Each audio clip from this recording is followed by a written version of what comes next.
Nesse vídeo eu vou te mostrar os 5 grandes problemas da denúncia contra Bolsonaro, de uma forma muito resumida, que mostra que o Bolsonaro está sendo submetido a um julgamento fake. Se tem fake news, agora a gente vai conhecer a figura do fake trial, o julgamento fake, falso, e esses 5 problemas da denúncia vão fazer você entender isso. Tudo isso que eu vou resumir para você, eu expliquei ontem em uma live de 1h30, que eu vou deixar para você na tela, no fim e também na descrição, para você assistir com calma depois, para entender os problemas em todos os seus detalhes. E hoje, depois da live de ontem, eu fiz um resumo desses 5 pontos e eu publiquei num artigo no site da Gazeta do Povo, que você confere aí. Olha aí comigo. Os 5 grandes problemas da denúncia da PGR contra Bolsonaro. A denúncia ela tem 272 páginas, descreve uma organização criminosa formada por 34 pessoas que tinha como objetivo manter Bolsonaro no poder ou retomar o poder a qualquer custo desde pelo menos junho de 2021. Essa denúncia diz que desde aquele mês de junho de 21, a organização criminosa praticava atos dolosos em busca da abolição do Estado Democrático de Direito e do governo legitimamente eleito, referindo-se ao novo governo Lula. Mas como isso seria possível se em 2021 esse governo legitimamente eleito era o do Bolsonaro, que ainda era presidente? Esse é apenas um dos muitos problemas da denúncia e eu convido você aqui para conhecer comigo os 5 grandes problemas que eu vou destacar aqui para vocês. Mas antes disso, uma importante ressalva aqui. A democracia ela se relaciona intimamente com a dignidade da pessoa humana. Por quê?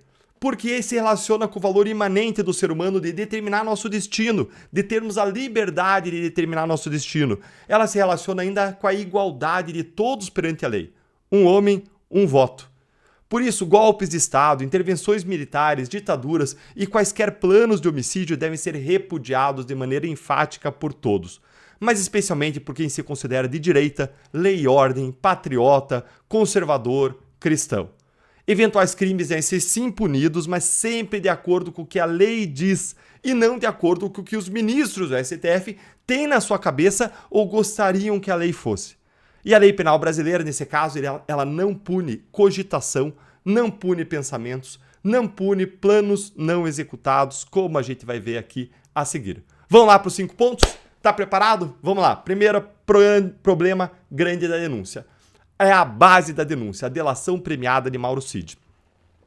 O primeiro problema fundamental, então, é a sua total dependência da delação premiada do ex-ajudante de ordens de Bolsonaro, o tenente-coronel Mauro Cid. A delação dele foi inicialmente rejeitada pela PGR porque a PGR considerou ela frágil, sem provas suficientes. E apenas 3 dias depois disso, Moraes homologou ela. Então não é que foi melhorada, que teve uma investigação que robusteceu, não. 3 dias depois, o Moraes homologou a delação que foi considerada frágil pela PGR. Aí, depois disso, o Mauro Cid ele foi pego afirmando que a Polícia Federal colocou palavras na sua boca e que ela já tinha a narrativa pronta. Só queria encaixar as falas dele na narrativa. E aí o Mauro Cid ele foi ameaçado pelo Moraes com uma nova prisão por conta desses áudios espontâneos em que ele falava da tal narrativa pronta. Foi ameaçado com rescisão de acordo, com punições aos seus familiares. Esse vídeo dessas ameaças veio à tona hoje, você encontra nos meus canais, encontra no outro vídeo que eu fiz no YouTube, que eu vou deixar para vocês também na descrição e também na tela para você conferir. E depois dessa ameaça do Moraes, aí ele mudou de novo a versão dos depoimentos. E a questão é em qual Mauro Cid acreditar? No espontâneo ou naquele que teve ele e a sua família ameaçados? Se existem aí versões contraditórias, a questão é em qual acreditar, qual é a mais verossímil. Para você entender qual você deve acreditar, você tem que ter provas que embasem uma das duas versões. E a PGR, no entanto, falhou em apresentar essas provas adicionais, fazendo interpretações forçadas na denúncia sobre conversas e eventos. O maior exemplo disso é a imputação de autoria da minuta do golpe a Felipe Martins, com base apenas na palavra do Mauro Cid. Não existem outras provas que corroborem isso.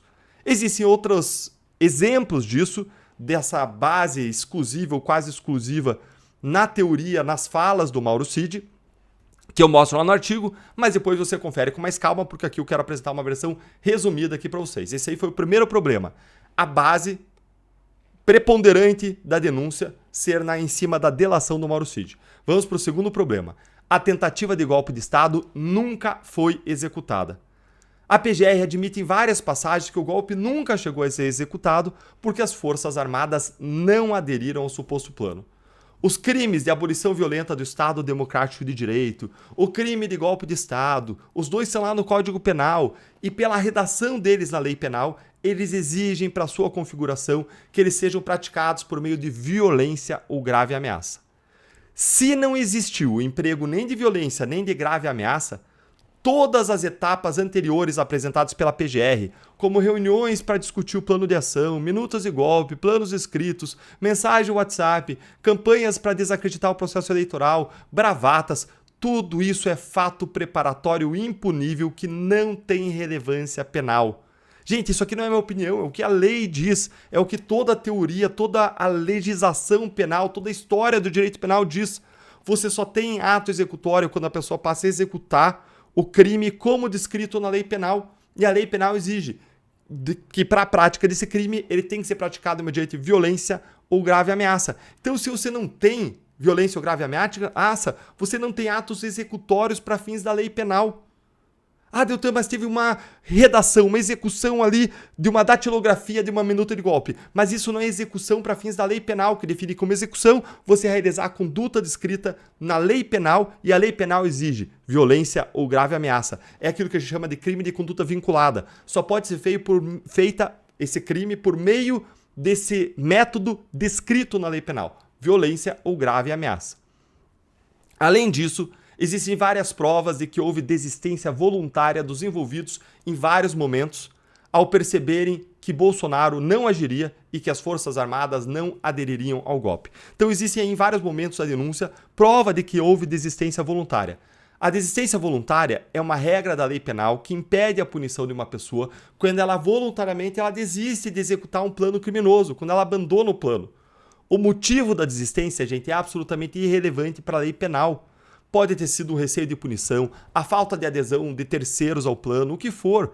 O que importa ao processo penal é que os denunciados não prosseguiram com o plano golpista para ações de violência ou de grave ameaça.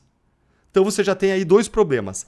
A base ser essencialmente aí a delação do CID e, em segundo lugar, você não tem atos executórios. Vamos para o terceiro problema. A PGR não conseguiu comprovar o vínculo da trama golpista com o 8 de janeiro.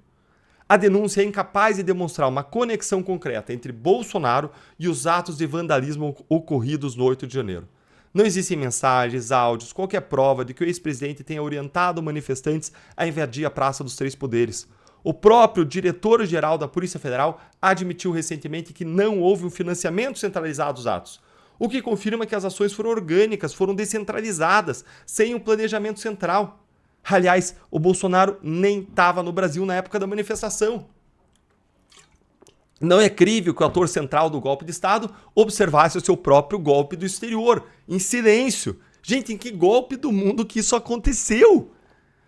Há um segundo problema aqui ainda, gente, que é os vandalismos do 8 de janeiro, eles não foram definitivamente uma tentativa de golpe. Os meios empregados, sem armas de fogo, sem poderio militar, eram absolutamente ineficazes para produzir um golpe de Estado e a lei penal chama esse tipo de situação de crime impossível, que não está sujeito à punição. Na pior das hipóteses, muitos manifestantes estavam ali querendo incitar as Forças Armadas para que elas dessem um golpe. Só que isso caracteriza outro crime, que é o crime de incitação ao crime, que tem penas muito mais baixas. Ou seja, nesse terceiro ponto aqui eu mostrei para você dois problemas. O primeiro problema é a falta de ligação entre as ações chamadas aí de golpistas, entre o grupo chamado de grupo criminoso e o 8 de janeiro. Não tem uma ligação, e essa ligação é essencial, porque é só no 8 de janeiro que você vê uma violência ou grave ameaça, e não existe essa ligação entre Bolsonaro, o grupo criminoso e o 8 de janeiro. E mais, tem um segundo problema.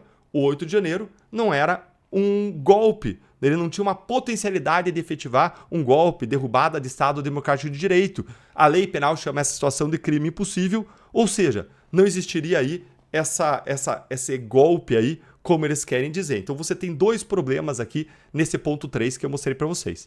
Vamos para o quarto problema, que é a contradição sobre os diferentes planos de golpe. Isso aqui é bem interessante. A PGR ela sustenta que Bolsonaro liderava 3 planos de golpe diferentes.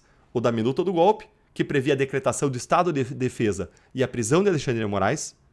O punhal verde e amarelo, que previa a prisão e assassinato de Alexandre de Moraes e envenenamento de Lula e Alckmin. E um terceiro, o tal do Copa 2022, que buscaria gerar um caos social para justificar aí uma intervenção militar. Gente, o problema é que esses planos eles são incompatíveis entre si, eles têm métodos diferentes, eles não poderiam ser liderados simultaneamente por Bolsonaro. Como que o Bolsonaro poderia estar lidando e executando com 3 planos totalmente diferentes e incompatíveis ao mesmo tempo, com objetivos tão distintos? A denúncia não explica isso.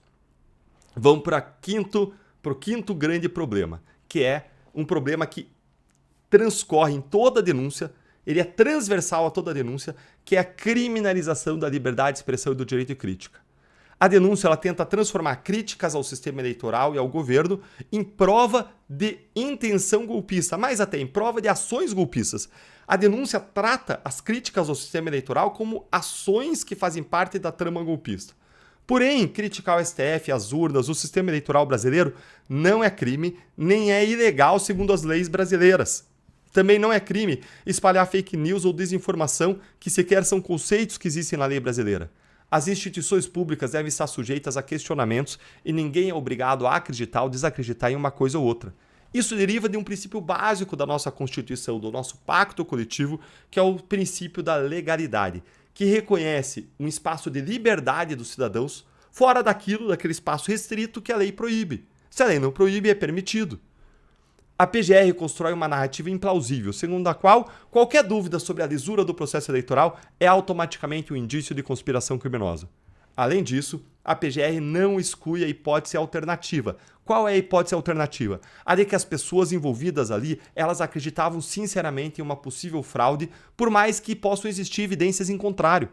Se o grupo do Bolsonaro duvidava do sistema eleitoral genuinamente, uma pesquisa do Poder Data de dezembro de 2022, ali da época do 8 de janeiro, de dezembro de 2022, pouco antes do 8 de janeiro, apontou que eles não estavam sozinhos, porque apontou que 36% dos brasileiros achavam que a contagem de votos não era segura. Se o grupo do Bolsonaro, como 36% dos brasileiros, tinha dúvidas genuínas sobre o sistema eleitoral, ainda que estivessem errados nisso, isso derruba grande parte da denúncia que se baseia na teoria de que a crítica às urnas era feita para sustentar um golpe de Estado. E aí eu concluí o artigo falando da distopia suprema. Há muitos outros problemas desse caso criminal contra o Bolsonaro e eu já mostrei vários desses problemas num outro artigo aqui da Gazeta, que se você entrar ali e clicar você vai conferir. Existem vários outros problemas, como o evidente impedimento do juiz vítima Alexandre de Moraes. Os problemas da denúncia gritam. As fragilidades jurídicas da denúncia contra Bolsonaro expõem uma motivação política que nem mesmo o STF esconde. De fato, ministros da corte se fizeram claros porta-vozes da imprensa. Eles pretendem condenar Bolsonaro até o fim do ano para evitar uma contaminação do ano eleitoral. Ou seja, gente, em bom português, eles querem evitar que Bolsonaro possa concorrer nas eleições de 26, mesmo superando Lula em todos os demais candidatos e intenções de votos, como revelou no levantamento do Paraná Pesquisas, publicado no mesmo dia em que a denúncia foi oferecida. O cenário, então, é de um jogo de cartas marcadas e de um julgamento fake, em que os ministros do STF já se decidiram pela condenação e até mesmo pelo seu prazo. É o tal, gente, do fake trial.